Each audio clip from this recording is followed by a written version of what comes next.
नमस्कार। आज हम भूगोल विषय के साथ आपको पढ़ाएंगे दूसरा चैप्टर सौरमंडल। ठीक है, इसके पहले मैंने आपको ब्रह्मांड के बारे में विस्तृत जानकारी दी है। आज हम सौरमंडल के बारे में चर्चा करेंगे। और हाँ दोस्तों, आज मेरी थोड़ी सी तबीयत सही नहीं है। ठीक है, कोई दिक्कत नहीं। दोस्तों नोट्स बनाते रहिएगा। और मैं आपको बता दूं कि आप लोगों को 2 मानचित्र खरीदना होगा, मैप। ठीक है, एक तो विश्व का खरीदना होगा, राजनीतिक मैप। दूसरा जो है विश्व का भौगोलिक मैप खरीदना होगा। ठीक है, ये 2 मैप आप खरीद लीजिएगा। इससे आपको काफी सारा लाभ होगा। और जो राजनीतिक मैप होता है उसमें सभी देशों की सीमा रेखाएं, राजधानियां और कुछ मुख्य मुख्य शहरों के नाम भी होते हैं।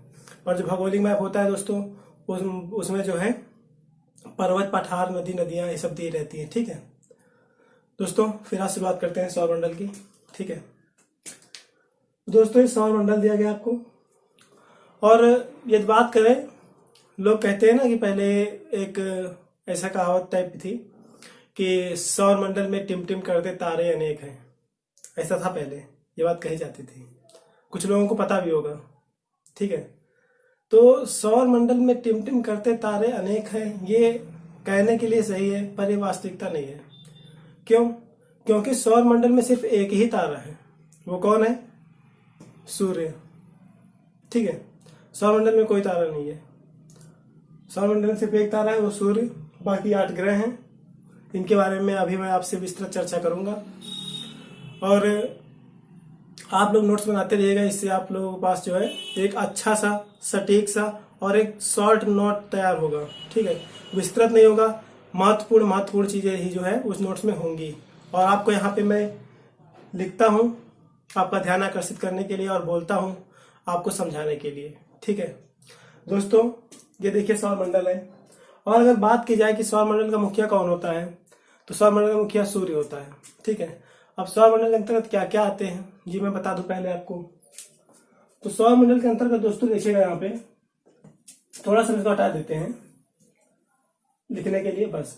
ठीक है, सौरमंडल के अंतर्गत दोस्तों क्या आता है।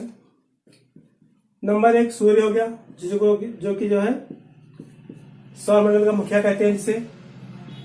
नंबर 2 क्या हो गया? नंबर 2 हो जाएगा ग्रह। ठीक है, वो भी कितने? 8 ग्रह हैं। यम 9वां ग्रह था, इसको कब हटाया गया, क्यों हटाया गया, किस संघ ने हटाया, कहाँ पे बैठक हुई तो हटाया। ठीक है, और सब बताएंगे इसकी हम जानकारी, बस देखते रहिए। तीसरा जो होता है क्या होता है दोस्तों?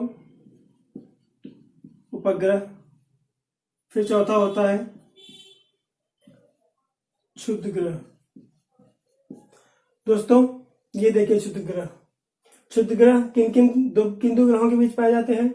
मंगल और बृहस्पति के बीच क्षुद्र ग्रह पाए जाते हैं। और दोस्तों इनकी संख्या कितनी है? 40,000 है। इसलिए इनका नाम याद करना या फिर पता करना की आवश्यकता नहीं है। ठीक है, फिर दोस्तों 5वां पॉइंट ये होता है उल्कापिंड। उल्कापिंड क्या होते हैं? फिर 6वां पॉइंट होता है दोस्तों धूमकेतु। ठीक है, फिर 7वां पॉइंट दोस्तों क्या होता है सौरमंडल में? सौरमंडल में दोस्तों जो है कुछ धूल के कण पाए जाते हैं और कुछ गैसें पाई जाती हैं सौरमंडल में। तो दोस्तों 7वां पॉइंट हो गया विभिन्न प्रकार की गैसें एवं धूल कण। ठीक है, अब देखिए दोस्तों ये 7 पॉइंट हो गए। पहले सूर्य के बारे में जानेंगे, फिर ग्रह, फिर उपग्रह, ऐसे मैं डिस्क्राइब करता चलूंगा। ठीक है, तो अब देखिएगा, उम्मीद करता हूं आप लोगों ने इतना लिख लिया होगा। अब इसके बाद देखिए दोस्तों, ये जो सूर्य है, ठीक है, सूर्य का टेम्परेचर दोस्तों अगर बात की जाए तो पहले तो बात नहीं, पहले मैं बताऊं कि इसको क्या कहते हैं। सूर्य के ऊपरी भाग को क्या कहते हैं दोस्तों? फोटोस्फीयर कहते हैं। क्या कहते हैं दोस्तों? फोटोस्फीयर। इसको आप लोग लिख लीजिएगा। सूर्य के ऊपरी भाग को क्या कहते हैं? फोटोस्फीयर। ठीक है, इसको फोटोस्फीयर कहा जाता है। और इसको हिंदी में कहते हैं प्रकाश मंडल। ठीक है, क्या कहते हैं दोस्तों इसके हिंदी में? प्रकाश मंडल। ठीक है दोस्तों, एक बात की जाए कि ये जो लिखा हुआ है प्रकाश मंडल, ये दोस्तों जो है सूर्य है, सूर्य के ऊपरी भाग को, ठीक है, सिर्फ ऐसे व्हाइट बोर्ड है, इसके ऊपरी भाग को, ठीक है, क्या कहते हैं? प्रकाश मंडल यानी कि फोटोस्फीयर। अब दोस्तों जो सूर्य का ऊपरी भाग है उसका कुछ ना कुछ टेम्परेचर होगा, ठीक है। दोस्तों सूर्य का जो है टेम्परेचर जो है बाहरी सतह का टेम्परेचर कितना होता है दोस्तों? 6000 डिग्री सेल्सियस, ठीक है। सूर्य की बाहरी सतह का टेम्परेचर 6000 डिग्री सेल्सियस होता है। और सूर्य के आंतरिक यानी कि केंद्र, ठीक है, कोई भी आप गोला ले लीजिए, उसका एक केंद्र होता है, ठीक है, उसके केंद्र का टेम्परेचर दोस्तों कितना है? उसके केंद्र का टेम्परेचर दोस्तों जो है, केंद्र का टेम्परेचर कितना है? 15 मिलियन,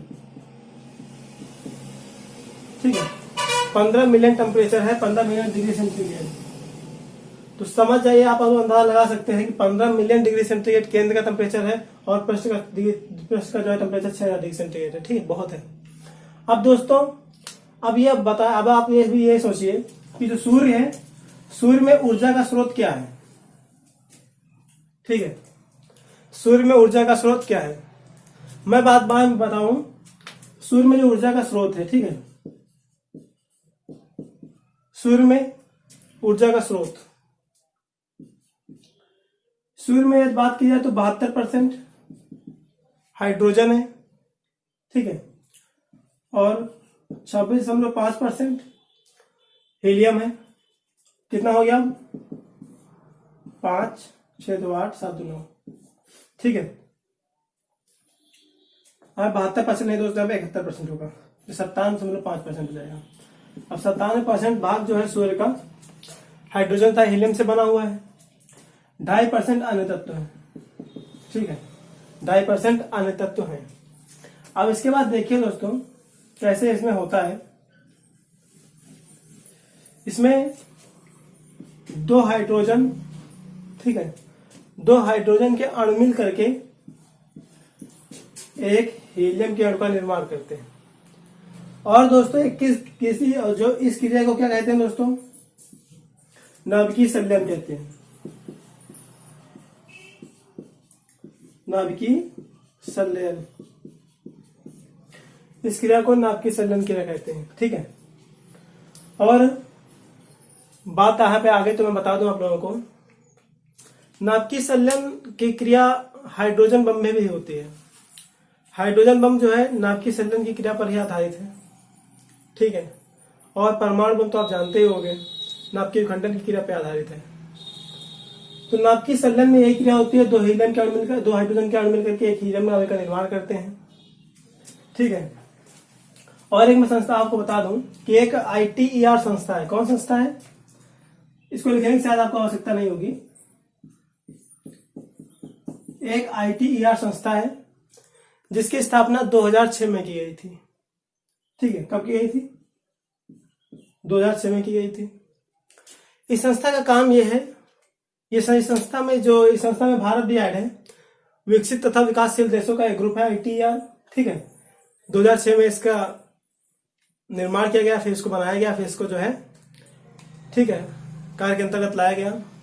और इसमें एक ऐसी क्रिया के बारे में खोज की जा रही है।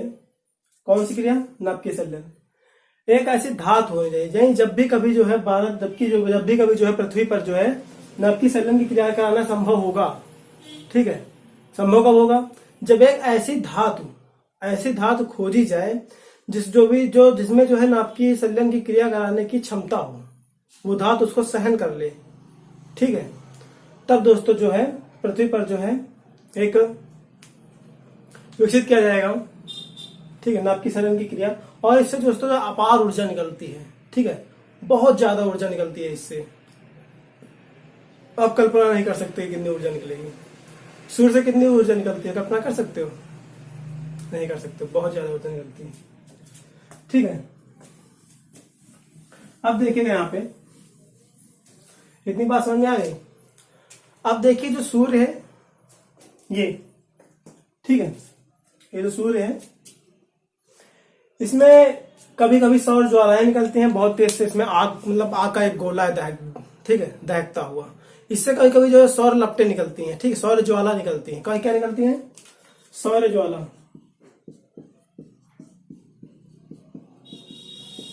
ठीक है, सौर ज्वाला निकलती है इससे। और ये विद्युत चुम्बकीय विकिरण होता है। सौर ज्वाला जो है विद्युत चुम्बकीय विकिरण होता है।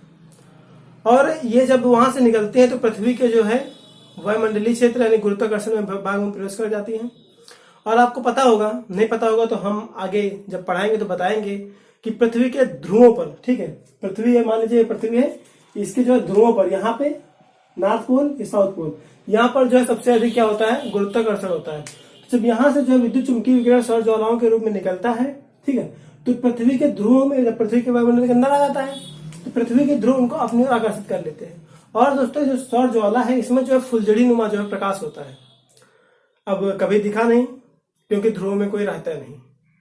नॉर्वे वगैरह देश है पर ध्रुव के करीब है, उन्हें दिखता होगा, ठीक है। पर यहाँ पे भूमध्य रेखा से देखना थोड़ा कठिन है, ठीक है।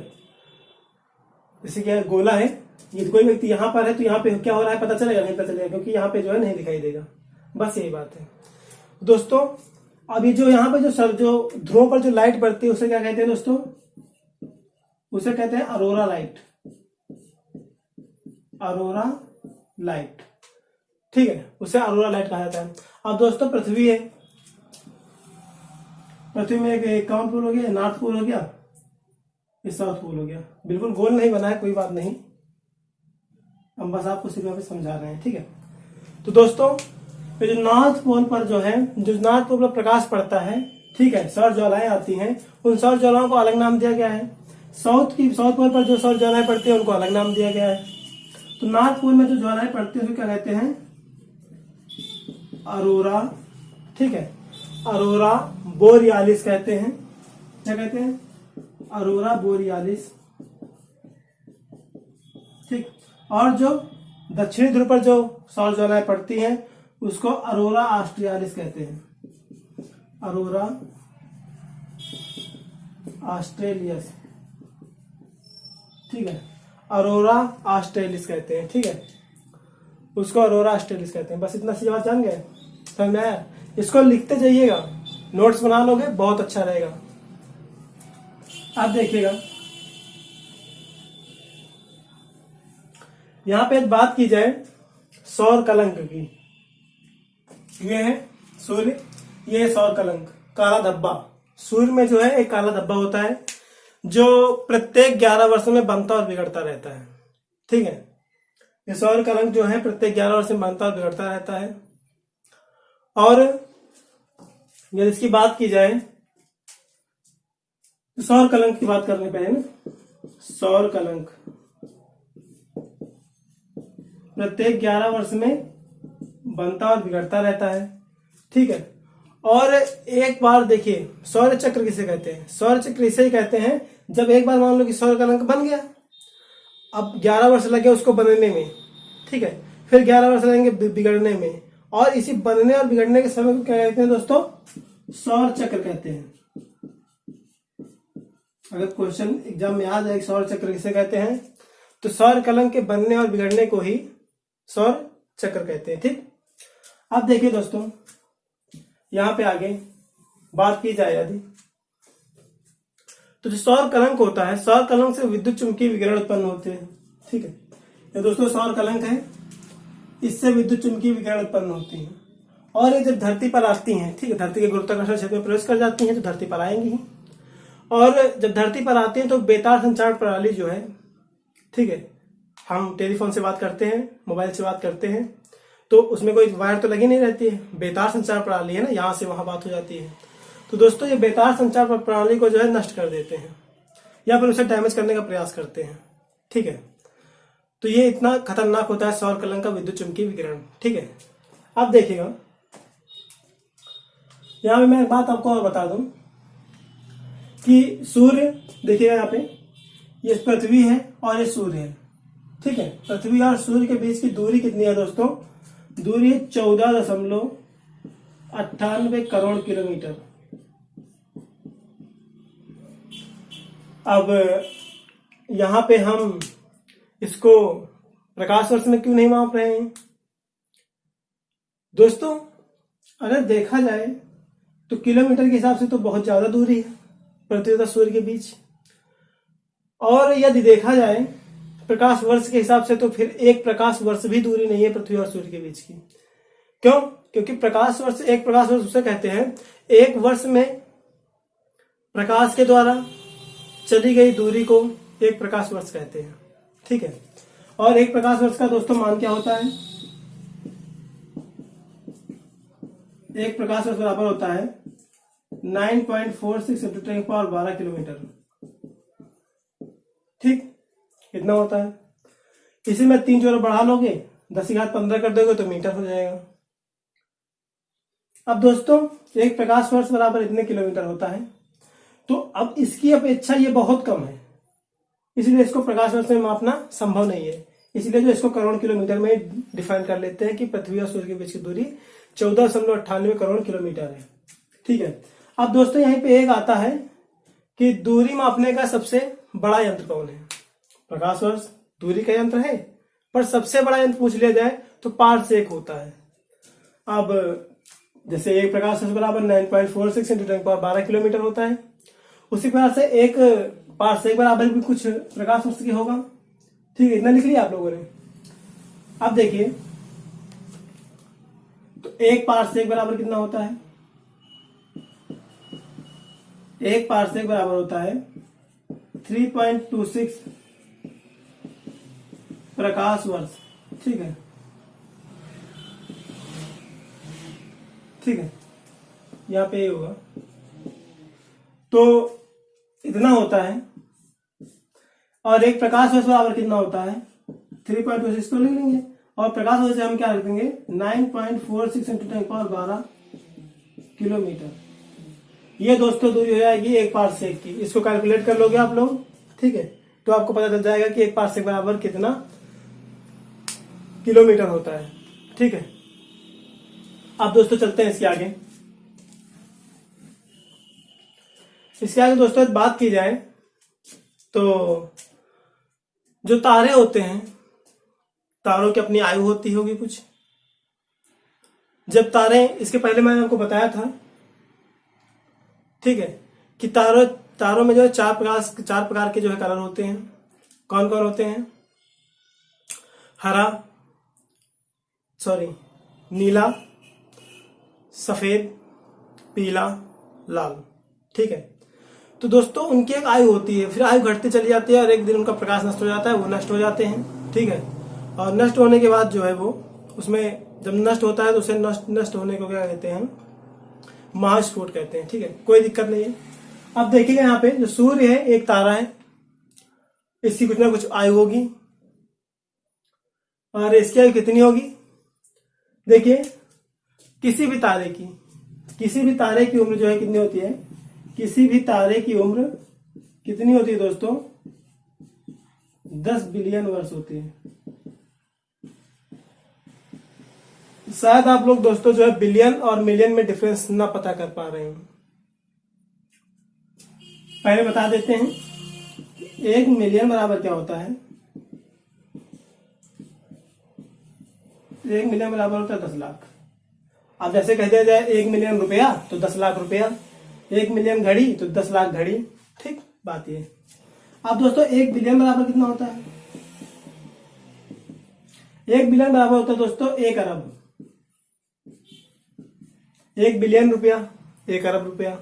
ठीक है, ये बात आप लोग नोट कर लीजिएगा।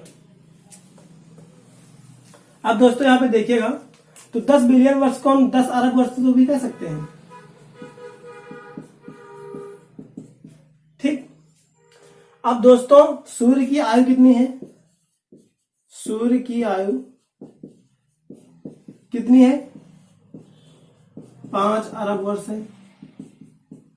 ठीक है, और अभी जो है सूर्य कितने समय तक प्रकाश उत्पन्न करता रहेगा, फिर उसके बाद ये नष्ट हो जाएगा, प्रकाश इसमें नहीं होगा। ठीक है, तो 5 अरब वर्ष सूर्य की आयु हो चुकी है, और 5 अरब वर्ष तक ये प्रकाश उत्पन्न करेगा। 5 अरब वर्ष तक प्रकाश उत्पन्न करेगा। ठीक है, जैसे कि बात की जाए कि आप मान लो कि आपकी जो है आयु कितनी है, 70 साल है। आप लोग मान लो 25 साल जी चुके हैं, तो आप तो देखिए आपके जीवन काल जो 70 साल था, ठीक है, यहाँ पर तारों का जीवन काल 10 बिलियन वर्ष है। आपका जीवन काल जो है मान लीजिए 70 साल था, तो आपकी आयु इस वक्त 25 साल है। 25 साल है तो आपके कितना समय बचा, 45 साल। उसी प्रकार से इसका जो है 10 बिलियन वर्ष था और 5 बिलियन वर्ष इसकी आयु हो चुकी है, तो 5 अरब वर्ष ही जो है बचेगा। ठीक, 5 बिलियन। अब देखिए दोस्तों, ये भी नोट कर लिए होंगे आप लोग। इसके बाद बात करते हैं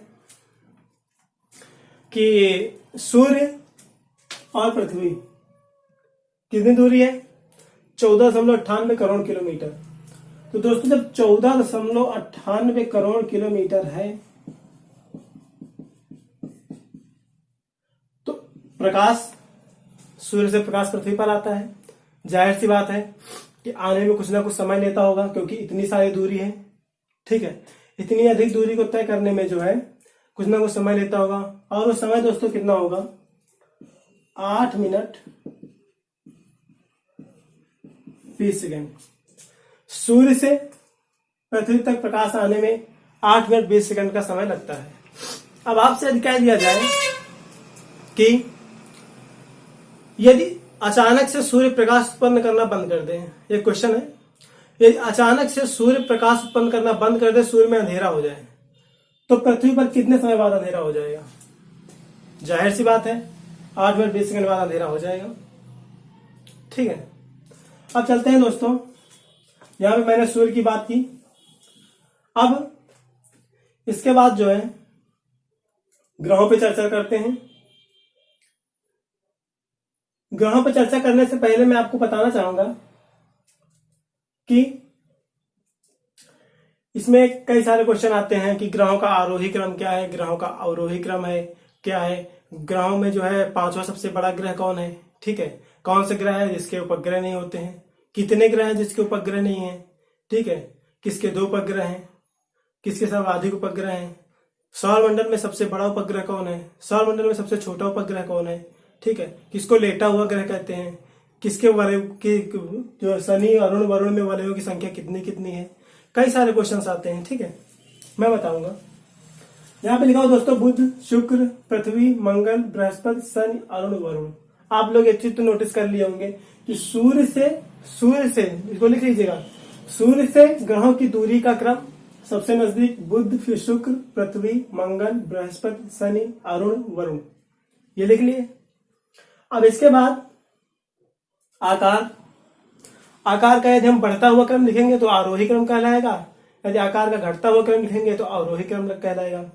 दोस्तों अधिकांश जो है आकार का अवरोही क्रम पूछा जाता है। ठीक है, ग्रहों के आकार का अवरोही क्रम जान लेंगे। एक चीज जान लो, अवरोही क्रम जान लो और ऐसे लिख दिए। अगर आरोही की बात की जाए तो ऐसे चल देना, हो गया। तो आरोही, तो दोस्तों है ग्रहों का जो है अवरोही क्रम क्या होगा, यानी कि बड़े से छोटे की ओर अवरोही कहते हैं। सबसे बड़ा ग्रह आपको यहाँ पे क्या दिख रहा है, बृहस्पति। ठीक है, फिर उसके बाद क्या दिखेगा, शनि, फिर उसके बाद अरुण होता है, और उसके बाद क्या होता है, वरुण। यानी कि ये बृहस्पति, शनि, अरुण, वरुण। ठीक, इसके बाद क्या होगा, पृथ्वी। ठीक है, पृथ्वी के बाद दोस्तों क्या होता है, देखिए पृथ्वी हो गया, पृथ्वी के बाद क्या होगा, शुक्र, शुक्र के बाद क्या होगा, मंगल, और मंगल के बाद अब एक ही ग्रह बचा है, वो कौन है, बुध। ठीक है, अब दोस्तों अब आप जान गए कि ये घटता हुआ क्रम है। सबसे बड़ा ग्रह बृहस्पति है, सबसे छोटा ग्रह बुध है। अब दोस्तों कुछ इनकी खासियत है वो मैं आपको बताना चाहूंगा। देखिएगा, एक तरफ से सब लिखते रहिए, महत्वपूर्ण सब है, एक बार पढ़ लोगे तो जीवन में कभी दोबारा पढ़ने की आवश्यकता नहीं होगी, आप जाप पा जाओगे। ठीक है, यानी कि जाप पा जाओगे, मतलब जाप पा जाओगे, और एक बार पढ़ लोगे ना मन से, तो कहने का मतलब ये नहीं कि इसी को पढ़ने से जाप पा जाओगे, ये कहने का मतलब नहीं है। मतलब कहने का मतलब है कि फिर जरूरत नहीं पड़ेगी दोबारा पढ़ने की। एक बार अच्छे से पढ़ लो, एक बार अच्छे से नोट बना लो, दोबारा आवश्यकता ही नहीं। अब देखिए दोस्तों, अगर बात की जाए बुध ग्रह की, ठीक है, एक तरफ से लिखाते चलते हैं जो जो इंपॉर्टेंट है। जैसे कि दोस्तों यहाँ पे लिखा है बुध, तो बुध ग्रह की जो है एक खासियत ये है, ठीक है, कि बुध ग्रह पर जो है वायुमंडल नहीं है। क्या नहीं है? वायुमंडल अनुपस्थित, ठीक है, वायुमंडल नहीं है। अब दोस्तों बुध ग्रह की दूसरी खासियत यह है कि जब वायुमंडल नहीं है और ये सूर्य से सबसे नजदीक है, एक ये भी लिख लीजिएगा कि सूर्य से नजदीक, ठीक है, सूर्य से नजदीक एवं सबसे छोटा ग्रह, ठीक है, सबसे छोटा है। तीसरा पॉइंट दोस्तों ये लिखिएगा कि देखिएगा, बात तो ये है कि दो ग्रह ऐसे हैं हमारे सौरमंडल में, दो ग्रह ऐसे हैं जो कि उनके पास कोई उपग्रह नहीं है। अब यहाँ पे बात की जाए कि उपग्रह किसे कहते हैं या फिर ग्रह किसे कहते हैं, थोड़ा सा यहाँ पे जान लीजिएगा, ठीक है। तो दोस्तों ग्रह उसे कहते हैं जिनके पास ना तो ऊष्मा होती है स्वयं की और ना ही उनके पास स्वयं की क्या होती है, प्रकाश होता है स्वयं का, यानी कि ऊष्मा और प्रकाश दोनों ऊर्जा ही हैं। तो आप ये कह सकते हैं कि ग्रहों के पास अपनी स्वयं की ऊर्जा नहीं होती है, ठीक है। और उपग्रह में आप ये कह सकते हैं कि उपग्रहों के पास स्वयं की ऊर्जा नहीं होती है, ठीक है। और ये आप देखिएगा कि जो ग्रह हैं, और एक पॉइंट लिखिए, जो ग्रह हैं ये सूर्य का दीर्घवृत्ताकार चक्कर लगाते हैं, ठीक है। अब वृत्ताकार दीर्घवृत्ताकार अभी आगे बताएंगे। सूर्य का चक्कर जो है, बाकी 8 ग्रह जो हैं सभी दीर्घवृत्ताकार चक्कर लगाते हैं। और जो उपग्रह है, ठीक है, ग्रह जो है सूर्य का दीर्घवृत्ताकार चक्कर लगाते हैं और जो उपग्रह है वो ग्रहों का चक्कर लगाते हैं, ठीक। जैसे कि पृथ्वी का उपग्रह चंद्रमा, तो पृथ्वी का जो है चक्कर चंद्रमा लगाता है। कितने समय में लगाता है, क्या होता है, क्या नहीं होता है, बता रहे हैं। अब दोस्तों यहाँ पे देखिएगा कि 2 ही उपग्रह हैं, ठीक है, 2 ही ऐसे ग्रह हैं पृथ्वी पर सौरमंडल में 2 ही ऐसे ग्रह हैं जिनके पास कोई उपग्रह नहीं है। कौन कौन है? शुक्र और बुध, ठीक है। तो यहाँ पे लिख सकते हो कि कोई उपग्रह नहीं है बुध का, ठीक है। उसके बाद आप लिख सकते हो, ठीक है, इतने पॉइंट लिख लिए, बहुत है, इतना पॉइंट बहुत है। अब एक ये भी पॉइंट होता है कि सूर्य से नजदीक होने का ना इसका ताप बहुत ज्यादा होता है, वायुमंडल है नहीं। एक बात और समझिए, यदि वायुमंडल नहीं होगा पृथ्वी पे, यदि अगर वायुमंडल ना होता तो हम मानव जात का यहाँ पे रहना या फिर किसी भी जीव का यहाँ पे रहना संभव ही ना हो पाता। क्यों? क्योंकि वायुमंडल नहीं होगा तो सूर्य का भरपूर प्रकाश पृथ्वी पर आएगा, तो दिन में तो जो है पृथ्वी बहुत ज्यादा गर्म हो जाएगी, बहुत ज्यादा 500 डिग्री टेम्परेचर का हो जाए, ठीक है। अब बुध का टेम्परेचर है ही कितना है, रात को जो है -123 हो जाता है और दिन में जो है 478 हो जाता है, ठीक है, 478। तो दिन में जो है प्लस, देखिए रात में जो -123, दिन में 478। जब सूर्य की किरणें पड़ती हैं बुध ग्रह पर तो टेम्परेचर इतना हो जाता है। हम लोग 45 डिग्री या फिर 50 डिग्री और 60-65 डिग्री हो जाएगा तो हमारे शरीर में फोफले पड़ जाएंगे, ठीक है, दाने निकल आएंगे, फोफले, ठीक है। और यहाँ पर 470 डिग्री टेम्परेचर है, तो क्या यहाँ पे रहना संभव है? नहीं है। इसीलिए वायुमंडल खोना बहुत आवश्यक है और पृथ्वी पर वायुमंडल होने की वजह से हम लोग यहाँ पे जीवित हैं। और रात में -123, 4 डिग्री सेंटीग्रेड से तो बर्फ जमना शुरू हो जाती है, मतलब पानी जमना शुरू हो जाता है बर्फ के रूप में। यहाँ पे -123 है, यानी रात को बहुत ज्यादा शीतलता और दिन में बहुत ही ज्यादा गर्म। किसी जीव के रहने के यहाँ योग्य है कोई? नहीं है ना। बस ये सब बातें जानने की जरूरत नहीं, मैंने आपको जनरल नॉलेज के लिए से बता दिया है। बाकी जो मैंने पॉइंट लिखा है 3 या 4 पॉइंट, इसको लिखते रहिएगा। अब यहाँ पे देखिएगा, यहाँ पे बात की जाए शुक्र की, तो शुक्र की खासियत यह है कि शुक्र का जो है, शुक्र को अंग्रेजी में क्या कहते हैं दोस्तों? देखिए, बुध को जो है मरकरी कहते हैं, MURCRY। शुक्र क्या कहते हैं? वीनस कहते हैं, ठीक है। इनका अंग्रेजी नाम भी जानना बहुत आवश्यक होता है। आपको खुद पता चल जाएगा कि क्यों आवश्यक होता है जब कभी आपको वैसे क्वेश्चन मिलेंगे। ठीक है, अब देखिए दोस्तों, जो शुक्र ग्रह होता है, शुक्र ग्रह में जो है वायुमंडल पाया जाता है। क्या? वायुमंडल उपस्थित, वायुमंडल उपस्थित। दूसरा पॉइंट दोस्तों क्या होगा कि वायुमंडल उपस्थित है तो जाहिर सी बात है अगर वायुमंडल है तो उसमें कुछ गैसें होंगी। दोस्तों यहाँ पे शुक्र ग्रह का वायुमंडल है, इसमें कार्बन की बहुत ज्यादा मात्रा है। वायुमंडल में जो भी गैसें हैं उसका 92% सिर्फ क्या है? कार्बन है। पृथ्वी पर कार्बन कितने परसेंट है? देखिएगा, एक सेकंड एनालिसिस करिए इसका। 78% क्या है? नाइट्रोजन है पृथ्वी पर, पृथ्वी के वायुमंडल में। 21% अप्रोक्सीमेट क्या है? ऑक्सीजन है। 0.3% क्या है दोस्तों? आर्गन गैस है। 0.03% क्या है? कार्बन गैस है। ये पहले थी, पर आज की डेट में जो है कितना हो गया है? 0.0378%। ठीक है, 378%, इतना हो गया कार्बन। यानी कार्बन बढ़ रहा है। और कार्बन बढ़ने की खासियत पता है आपको क्या होती है? शुक्र ग्रह को सबसे चमकीला ग्रह कहा जाता है। ठीक है, शुक्र ग्रह बताया जाता है कि बहुत ज्यादा चमकीला ग्रह है। और चमकीला क्यों होगा? जिसमें अच्छा खासा जो है उष्मा होगी। ठीक है, और उष्मा कैसे होगी दोस्तों? ये देखिए, क्यों कहता है कि ग्रीन हाउस गैसों में जो है कार्बन बहुत बदनाम गैस है। क्यों बदनाम गैस है? ग्रीन हाउस इफेक्ट, कार्बन मत बढ़ने दो, कार्बन मत बढ़ने दो। कार्बन क्यों ना बढ़ने दें? क्योंकि जब कार्बन बढ़ेगा, पृथ्वी के वायुमंडल में कार्बन बढ़ेगा तो सूर्य से आने वाली लघु तरंगे, ठीक है, तो जो है कि लघु चुंबकीय तरंगे होती हैं वो तो चली आएंगी आते वक्त, पर पृथ्वी से परावर्तित होकर ऊपर लौटने का प्रयास करेंगे तो नहीं लौट पाएंगी। कार्बन अपनी एक परत बना लेता है। ठीक है, carbon dioxide gas, carbon dioxide मतलब अपनी परत बना लेता है।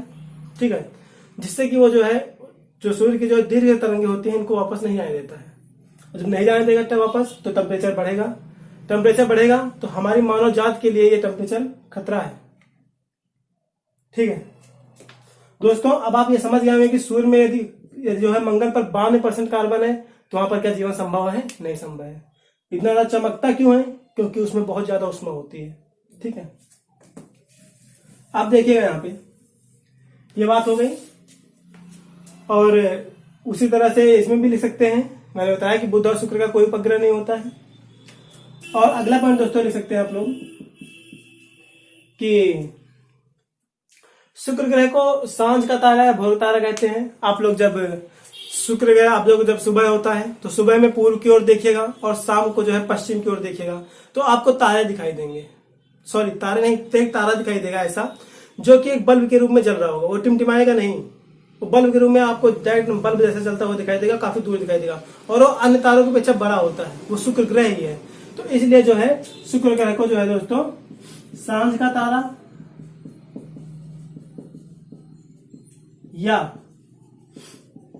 भोर का तारा कहते हैं। ठीक है, सांझ का तारा या भोर तारा दोस्तों कहते हैं। ठीक है, अब देखिएगा इसके बाद चलते हैं इसके बाद अपने ग्रह पर। अपना ग्रह कौन है? पृथ्वी। ठीक है, अपने ग्रह पर चलते हैं। किस पर? पृथ्वी पर। वैसे पृथ्वी पर तो हम लोग हैं ही, पृथ्वी के ऊपर कहाँ चलेंगे? यानी कि उसके बाद जानकारी लेने चलते हैं ना। पृथ्वी में दोस्तों देखिएगा आप लोग कि जो है पृथ्वी में क्या है, 71% भाग पर क्या है दोस्तों? जल है। और 29% भाग पर क्या है दोस्तों? स्थल है। ठीक है, अब 71% भाग पे जल है और 29% भाग पे स्थल है। और यहाँ पर भी जो है उसमें जो है क्या है, कहीं कहीं झीलें हैं, कहीं कहीं बड़े बड़े क्या है, झीलें वगैरह है, नदियां वगैरह है, और पेड़ पौधे हैं जो कि हरे होते हैं। बेशक नीले नहीं है पर हरे नीले में थोड़ा सा डिफरेंस है। ठीक है, उतना डिफरेंस नहीं जितना कि सफेद और काले के बीच में होता है। ठीक है, वैसे तो थोड़ा सा है डिफरेंस। दोस्तों यदि आप बाहर से देखेंगे, दूर से देखेंगे तो पृथ्वी में जो है 71% जल है और जल का कलर कैसा होता है? नीला। तो जो है नीले कलर का अधिकता तो है ही, साथ में जो है इसमें भी कुछ बहुत हरी चीजें मिल जाती है, मतलब नीली चीजें मिल जाती है। ठीक है, तो दोस्तों जो है इसीलिए जो है मतलब 3 भाग पर, देखिए 1/4 भाग पर क्या है, स्थल है, 3/4 भाग पर क्या है, जल है। तो 3/4 भाग पर जल होने की वजह से जो है पृथ्वी को क्या कहा जाता है, पृथ्वी को जो है दूर से देखने पर, जब दूर से देखोगे तो पृथ्वी तो कैसा दिखाई देगा, नीले रंग की पृथ्वी दिखाई देती है। ठीक है, पृथ्वी नीले रंग की दिखाई देती है, और नीले रंग की दिखाई देने के कारण जो है पृथ्वी को नीला ग्रह कहा जाता है। ठीक है, नीला ग्रह कहा जाता है पृथ्वी को। अब देखिएगा, अब यहां पे एक बात और समझिएगा कि ठीक है, पृथ्वी को नीला ग्रह कहा जाता है, कोई दिक्कत नहीं है। और पृथ्वी का एकमात्र उपग्रह कौन है, चंद्रमा है। आइए चंद्रमा के बारे में थोड़ी सी जानकारी प्राप्त करते हैं। चंद्रमा, पृथ्वी का एकमात्र उपग्रह चंद्रमा। चंद्रमा दोस्तों जो है पृथ्वी का एक आवर्तकाल, ठीक है, यानी कि एक चक्कर पृथ्वी का, देखिए पृथ्वी है, पृथ्वी का एक चक्कर, ठीक है, एक चक्कर पूरा करने में दोस्तों जो है कितना समय लगाता है। काफी सारी किताबों में लिखा होता है कि 27 से 1/3 दिन लगाता है, वो गलत है। 28 से 1/2 दिन लगाता है। ठीक है, चंद्रमा जो है पृथ्वी का चक्कर पूरा करने में 28 से 1/2 दिन लगाता है, यानी कि जो कि लगभग जो है 30 दिन के बराबर होता है। लगभग 30 दिन, ठीक कह सकते हैं उसको। 30 दिन में दोस्तों जो है 15-15 दिन बांट लीजिए।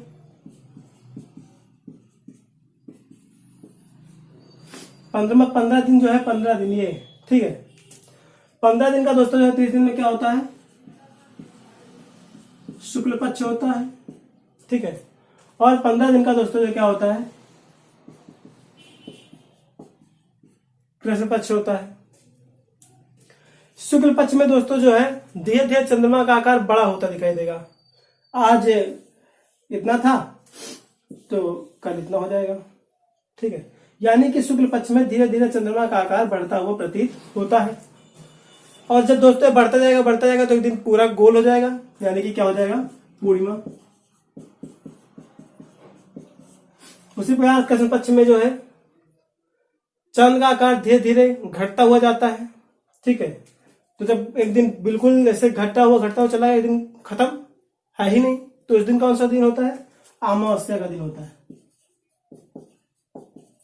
अभी हम आप लोगों को बताएंगे कि अमावस्या पूर्णिमा में जो है किस दिन सूर्य ग्रहण होता है, किस दिन चंद्र ग्रहण होता है। ठीक है, ये बात आप लोग अच्छे समझ रहे होंगे। ये पृथ्वी के अंतर्गत ही था जो मैंने बताया, इसको आप लोग नोट कर लीजिएगा। इसके बाद देखिए,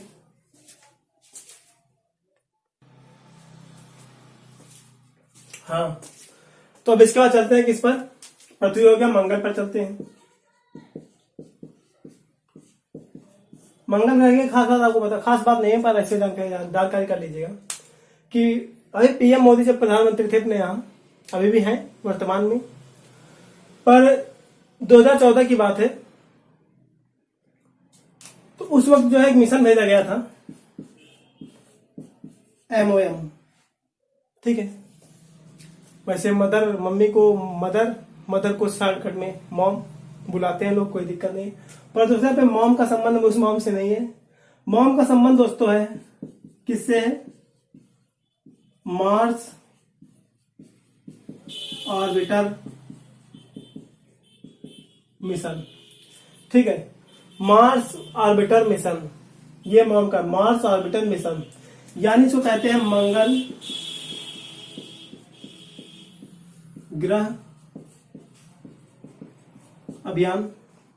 इसको मंगल ग्रह अभियान भी कहते हैं।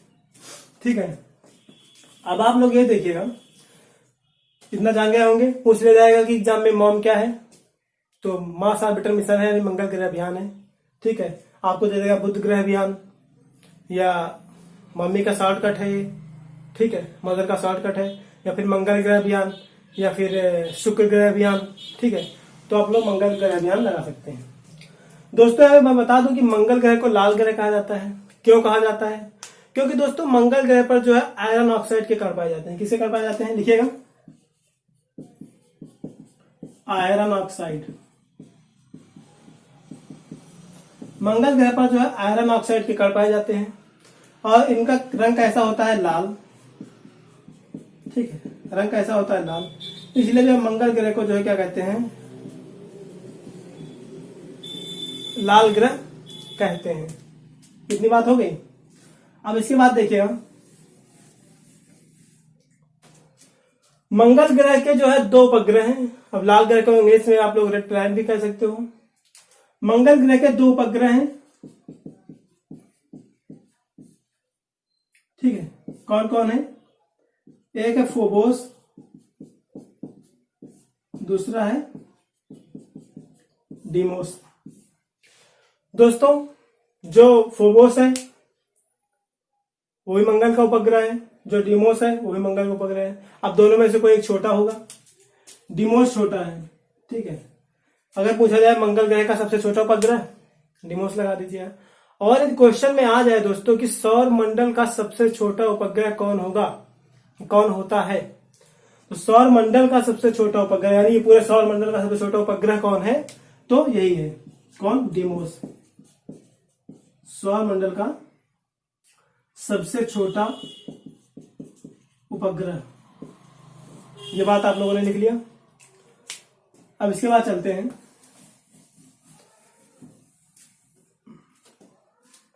इसी में आप लोग एक चीज इंपॉर्टेंट देख लीजिएगा कि मंगल ग्रह, कई सारे मंगल मिशन भेजे गए हैं, भारत ने भी भेजा है मार्स ऑर्बिटर मिशन, मंगल ग्रह अभियान।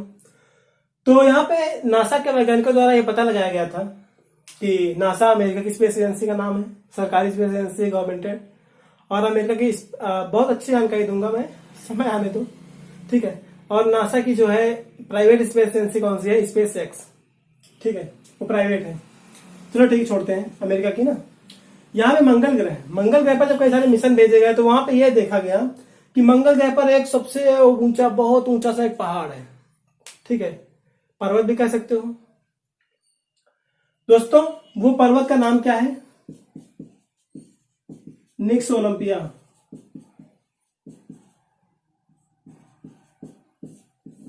निक्स ओलंपिया, ये जो है दोस्तों अपने यहां माउंट एवरेस्ट है ना पृथ्वी पर, माउंट एवरेस्ट का जो है 3 गुना ऐसी क्या है? ऊंचाई है। माउंट एवरेस्ट की 3 गुना जो है निक्स ओलंपिया पर्वत की ऊंचाई है, जो कि मंगल ग्रह पर है। अब देखिएगा दोस्तों, यहाँ पे मैं आपको यही बता दूं कि आप लोग यहाँ पे देख रहे होंगे ना, मंगल और बृहस्पति, इनके बीच में काले काले क्या है? क्षुद्र ग्रह है, ठीक है। ये क्या है दोस्तों? क्षुद्र ग्रह है। तो क्वेश्चन आ जाता है एग्जाम में कि मंगल और बृहस्पति के बीच, नहीं, ये आ जाता है कि क्षुद्र ग्रह किन 2 ग्रहों के बीच में पाए जाते हैं। ऑप्शन दे दिया जाएगा, बृहस्पति और शनि, पृथ्वी और शनि, या शुक्र और मंगल, या फिर मंगल और बृहस्पति। तो मंगल और बृहस्पति के मध्य जो है दोस्तों क्षुद्र ग्रह पाए जाते हैं, आप लोग लिख लिए होंगे। अब चलते हैं दोस्तों इसके बाद बृहस्पति ग्रह की ओर। बृहस्पति, ठीक, बृहस्पति को क्या कहते हैं दोस्तों? इंग्लिश में जुपिटर कहते हैं। अब दोस्तों, आप लोग देख रहे होंगे कि बृहस्पति जो है सौरमंडल का सबसे बड़ा ग्रह है। एक पॉइंट ये लिख लीजिएगा कि सौरमंडल का सबसे बड़ा ग्रह बृहस्पति है। दूसरा पॉइंट दोस्तों ये लिखिएगा कि इसके पास जो है स्वयं की ऊर्जा है। अब आप लोगों ने कहोगे कि ग्रहों के पास तो अपनी ऊर्जा होती नहीं है, पर बृहस्पति में है।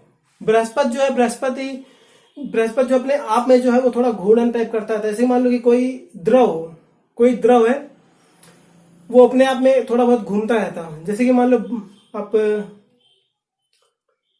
कोई गाढ़ी चीज है, कोई गाढ़ा द्रव है, उसको आप गर्म करोगे तो थोड़ा थोड़ा उसमें गति होने लगेगी ना, ऐसे से वैसे उसमें गति होती है।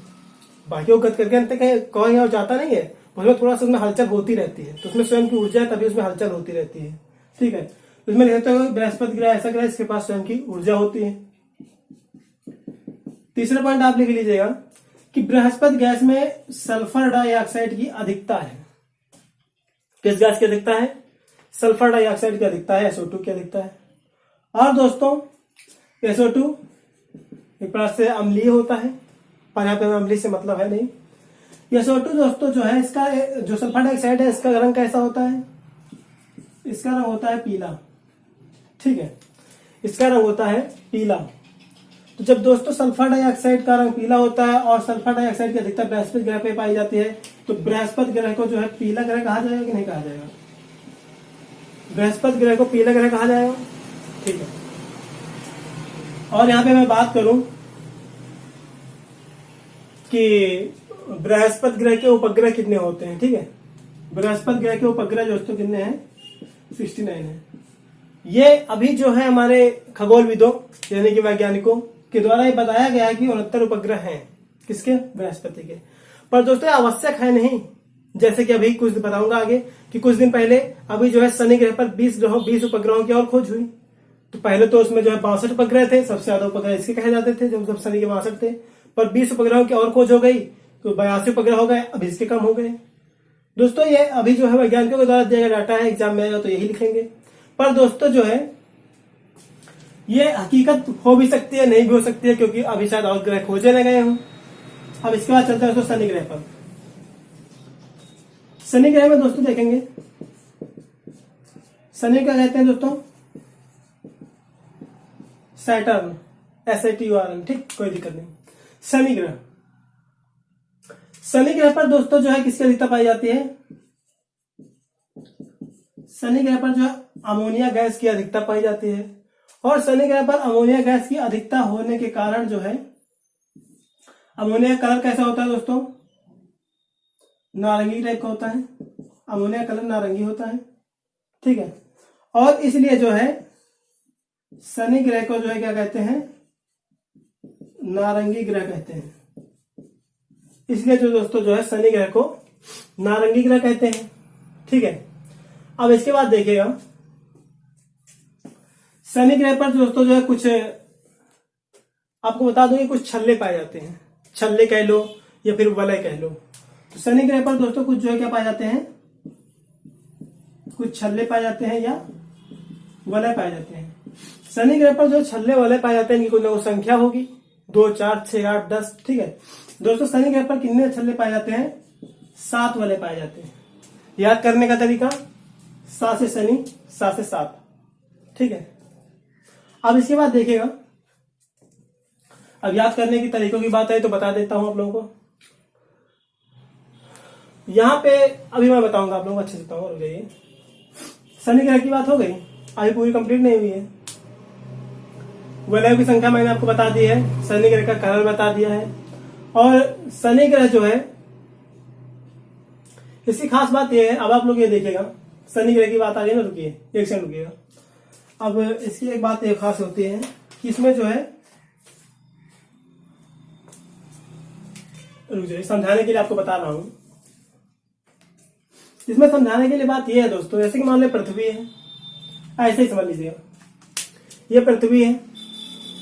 आपने अंतरिक्ष में नाम सुना होगा कि अंतरिक्ष में ISS यानी इंटरनेशनल स्पेस स्टेशन, जो कि 20 देशों के सहयोग से बनाया गया है।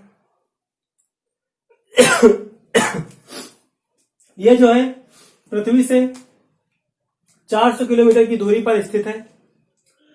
वो मतलब एक प्रकार से अंतरिक्ष की कक्षा में स्थापित है, पृथ्वी की कक्षा में स्थापित है। दोस्तों किसी व्यक्ति को, सपोज दैट किसी व्यक्ति को पृथ्वी की कक्षा में स्थापित कर दिया जाए तो उसे कितने ग्रह दिखाई देंगे। दोस्तों यहाँ पे मान लो उसको, यहाँ पे कोई व्यक्ति है, ठीक है, इस व्यक्ति को पृथ्वी की कक्षा में स्थापित कर दिया गया, तो यहां से ये कितना देख सकता है, यहां से बगैर किसी इक्विपमेंट के, ऐसे सिर्फ नंगी आंखों से जो है कितने किसको देख सकता है, मंगल को देख लेगा, बृहस्पति को देख लेगा, शनि को देख लेगा, और इधर जो है शुक्र को देख लेगा, बुध को देख लेगा, सूर्य को देख लेगा। यानी कि वो 6 पिंड देख सकता है पृथ्वी की कक्षा में स्थापित होने पर वह व्यक्ति। 3 ग्रह इधर, मंगल, बृहस्पति, शनि, इधर शुक्र, बुध और सूर्य को। हालांकि एक ग्रह नहीं है सूर्य, पर मैंने पिंड की बात की ना कि 6 पिंडों को देख सकता है। तो दोस्तों पृथ्वी से देखा जाने वाला, ये बात लिखिएगा शनि ग्रह पर, शनि ग्रह में जो है लिखिएगा एक बात कि पृथ्वी से देखा जाने वाला अंतिम ग्रह शनि ग्रह है। ठीक है, अब इसके बाद देखिएगा कि शनि ग्रह के, देखिएगा शनि ग्रह के मैंने आपको बताया कि 62 उपग्रह पहले थे, 20 की खोज हो गई है, 82 उपग्रह हो गए प्रेजेंट टाइम पर। तो यानी अभी आप क्वेश्चन आ जाए कि शनि ग्रह के जो है सर्वाधिक उपग्रह कितने हैं, या फिर किस ग्रह के जो है सर्वाधिक उपग्रह हैं, तो शनि ग्रह के हैं 82। ठीक है, अब यहाँ पे बात की जाए तो आप चलते हैं दोस्तों, शनि के हो जाए ना, अब अरुण की ओर चलते हैं। कौन, अरुण ग्रह, अरुण को इंग्लिश में जो है यूरेनस कहते हैं, आप लोग लिख लीजिएगा।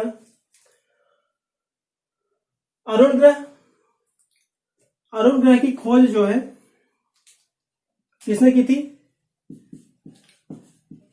William Herschel. अरुण ग्रह की खोज विलियम हर्शेल ने की थी। कब की थी दोस्तों? 1781 में की थी। और अरुण ग्रह का पहला पॉइंट तो ये हो गया। दूसरा पॉइंट ये होगा कि अरुण ग्रह का जो झुकाव है कितना है दोस्तों? 88 डिग्री।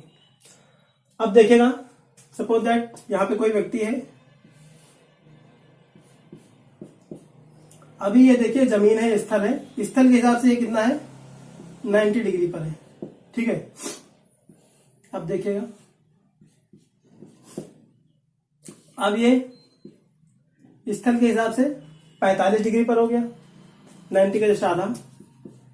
और जब कोई चीज दोस्तों जो है ये 90 डिग्री का है ना, ये 90 डिग्री है, जब कोई दोस्तों 88 डिग्री झुकी होगी तो लगभग ऐसे होगी, और ये थोड़ा ऐसे हो जाएगी ना, सॉरी इतना होगा। तो एक प्रकार से मान लो कि व्यक्ति है, ये ऐसे है, हाथ है, पैर है, ये ऐसे, तो आपको क्या लग रहा है कि लेटा हुआ है ना? ऐसा लग रहा है कि इसके पास खड़ा हुआ है, लेटा हुआ है ना ये। तो इसीलिए दोस्तों जो है अरुण ग्रह का जो झुकाव है ये 88 डिग्री है, इसीलिए जो है अरुण को लेटा हुआ ग्रह कहते हैं। क्या कहते हैं? लेटा हुआ ग्रह कहते हैं। तो जल्दी से खत्म करने का प्रयास करते हैं। अरुण ग्रह पर जो है मेथेन की अधिकता है, ठीक है, मेथेन CH4। अरुण ग्रह पर मेथेन की अधिकता होने के कारण इसको दोस्तों जो है हरा ग्रह कहते हैं, क्योंकि मेथेन गैस का कलर होता है हरा। फिर इसके बाद दोस्तों अरुण ग्रह पर कुछ वलय पाए जाते हैं। शनि में 7 वलय पाए जाते थे, अरुण ग्रह पे जो है 5 वलय पाए जाएंगे। कितने वलय? 5 वलय। वलय जो दोस्तों है धूल एवं गैसों के बने होते हैं, और इनको वलय कह सकते हो, छल्ले कह सकते हो, कोई दिक्कत नहीं है। अब दोस्तों चलते हैं वरुण ग्रह की ओर।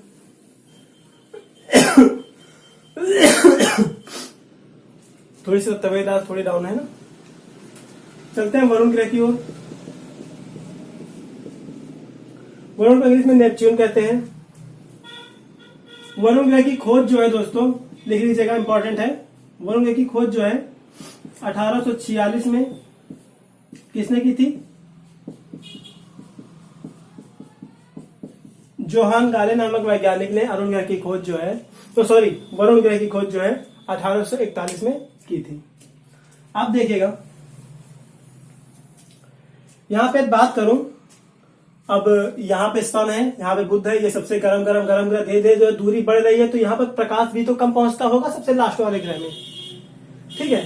जब सबसे कम प्रकाश पहुंचता होगा, और एक ऊष्मा का यही स्रोत ही है ग्रहों पर, प्रकाश सूर्य का सबसे दूरी है, सबसे कम प्रकाश पहुंचता है, तो जो है ये सबसे ठंडा ग्रह है, ठीक है।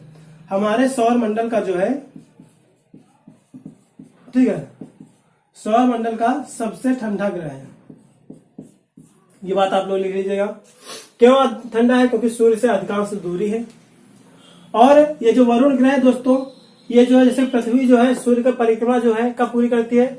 365 से ही 1/4 दिन में पूरा करती है। हर चौथे साल वो 366 दिन कहलाया जाता है, जिसे लीपर्स कहते हैं। इसके बारे में अच्छे से बताऊंगा इसके बाद, जब पृथ्वी की गतियां वगैरह पढ़ाऊंगा। अभी दोस्तों यहाँ पे देखिएगा, वरुण जो है एक सूर्य की एक परिक्रमा जो है दोस्तों 165 साल में पूरा करता है। 165 वर्ष लग जाते हैं दोस्तों वरुण ग्रह को जो है सूर्य की एक परिक्रमा करने में, ठीक है। अब दोस्तों यहाँ पे देखिएगा, और इसके जो है वरुण ग्रह के उपग्रह कितने हैं दोस्तों? 13 उपग्रह है वरुण ग्रह के। और वरुण ग्रह पे जो है वलयों की संख्या, वलय या छल्ले, ठीक है, कुछ भी कह लो आप लोग, कितनी है? 4 है। वरुण ग्रह पे वलयों या छल्लों की संख्या कितनी है दोस्तों? 4 है। अब इसके बाद देखिएगा, आपसे क्वेश्चन पूछ लिया जाएगा, अक्सर पूछा ही गया है एग्जामों में, कि वरुण ग्रह यानी कि जुड़वा ग्रह, एक क्वेश्चन ये बनता है। दूसरा बनता है क्वेश्चन जुड़वा बहन। जुड़वा ग्रह, जुड़वा बहन किसे कहा जाता है दोस्तों? जुड़वा ग्रह किसे कहा जाता है? जुड़वा ग्रह अरुण और वरुण को कहा जाता है। लिखिएगा, इंपॉर्टेंट है। अरुण और वरुण को जो है, सभी इंपॉर्टेंट है, मैं सभी इंपॉर्टेंट बता ही रहा हूँ, ठीक है। जुड़वा ग्रह जो है अरुण और वरुण कहा जाता है। और बहन, नहीं, जुड़वा बहन किसे कहा जाता है? शुक्र और पृथ्वी, ठीक है। पृथ्वी की बहन किसे कहा जाता है? शुक्र कहा जाता है। या फिर जुड़वा बहन किसे कहा जाता है? शुक्र पृथ्वी। क्यों कहा जाता है? क्वेश्चन उठेगा ना कि क्यों कहा जाता है। क्योंकि दोस्तों देखिएगा, यहाँ पे मैं वैसे से बता, उससे ज्यादा फिगर भी मैंने मेंटेन किया है कि पृथ्वी और शुक्र देखिए आकार में लगभग समान है। सिर्फ छोटा है थोड़ा सा ये शुक्र, बस बाकी लगभग आकार में समान है, ठीक है। तो इसीलिए जो है इनको जो है पृथ्वी का भगिनी ग्रह भी शुक्र को कहा जाता है, पृथ्वी की बहन भी शुक्र को कहा जाता है। फिर जुड़वा बहन पूछ लिया जाए तो पृथ्वी और शुक्र को कहा जाता है। अब इसके बाद अगला पॉइंट लिखिएगा दोस्तों। ये 8 ग्रह हो गए। अब कर लेते हैं यम की बात। मैंने शुरुआत में कहा था कि यम की बात करूंगा और कर रहा हूं। यम दोस्तों ग्रह की बात करी जाए तो 2006 में, ठीक है, 2006 में अंतरराष्ट्रीय खगोल संघ,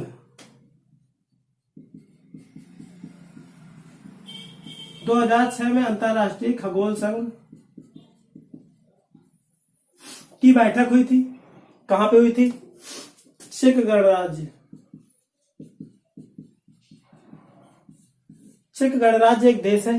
कहां पे है, कैसे है, मैं बताऊंगा। इसकी जलवायु कैसी है, सब बताऊंगा, पर जब महाद्वीप पढ़ाऊंगा तब। चेक गणराज्य एक देश है और उसकी राजधानी क्या है? प्राग। तो चेक गणराज्य देश की राजधानी प्राग में सन 2006 में अंतरराष्ट्रीय खगोलीय संघ की जो है खगोल विद्युत संघ, मतलब जो अंतरराष्ट्रीय खगोल विद्युत की जो है बैठक हुई। उस बैठक में जो है यम ग्रह को जो है ग्रहों की श्रेणी से अलग कर दिया गया। अब क्यों अलग किया गया? अगर किसी को ग्रह माना जाता है तो उसका भी कोई एक रीजन होता है, किसी को नहीं माना जाता है तो उसका भी कोई एक रीजन होता है। दोस्तों इसका पहला रीजन ये है कि जो ग्रह होते हैं, ठीक है, जो भी सौरमंडल में हमारे ग्रह हैं, और मैंने अभी आपको एक चीज नहीं बताया है, लिख लीजिएगा कि यहां पर बता दिया था। तो बृहस्पति का जो है 69 के उपग्रह थे। सबसे बड़ा उपग्रह दोस्तों क्या है? गैनीमीड है। शनि ग्रह में जो है 82 उपग्रह थे। सबसे बड़ा उपग्रह क्या है? टाइटन है, टाइटन, ठीक। और यहां पे जो है वरुण ग्रह। इसका दोस्तों पहला लिखिए कि यम ग्रह को जो है ग्रहों की श्रेणी से क्यों हटाया गया। पहला पॉइंट यह है कि यह खासियत होती है कि कोई भी ग्रह जो है सौरमंडल में, अगर उसको ग्रह तभी माना जाएगा जब जो है उसका द्रव्यमान किसी भी उपग्रह से अधिक होगा। और जो यहाँ पे यम ग्रह का द्रव्यमान था वो बृहस्पति के उपग्रह गैनीमीड से कम था, इसलिए उसको जो है हटाया गया। पहला पॉइंट ये हो गया। दूसरा पॉइंट ये हो गया कि सभी ग्रह जो है दीर्घवृत्ताकार आकार में जो है चक्कर लगाते हैं सूर्य का, पर जो है ये बिल्कुल जो है गोल चक्कर लगा रहा था, किसका? सूर्य का, इसलिए इसको हटाया गया। तीसरा बात यह है कि कोई भी ग्रह तभी ग्रह माना जाएगा जब वो किसी ग्रह की कक्षा को नहीं काटेगा। और यहाँ पे जो यम ग्रह है ये वरुण ग्रह की कक्षा को काट रहा था, इसलिए जो इसको हटाया गया। तो 3 रीजन हो गए यम ग्रह को ग्रहों की श्रेणी से हटाने पर। अब दोस्तों मैं आज यहीं पे आपको बता देता हूं कि तो फिर दोस्तों अब इसके बाद में पढ़ाऊंगा पृथ्वी की गतियां, घूर्णन गति, परिक्रमण गति, क्यों जो है 6 महीने का ध्रुवों पर जो है दिन होता है, 6 महीने की रात होती है, क्यों जो है भूमध्य रेखा पर रहने वाले लोग काले होते हैं, ठीक है। और कई सारे पॉइंट्स मैं बताऊंगा आप लोगों को कि पृथ्वी जो है सूर्य के नजदीक कब होती है, पृथ्वी सूर्य से अधिकतम दूरी पर कब होती है। ये सभी पॉइंट्स मैं आपको बताऊंगा इसके नेक्स्ट वाले वीडियो में। ठीक है दोस्तों, नमस्कार।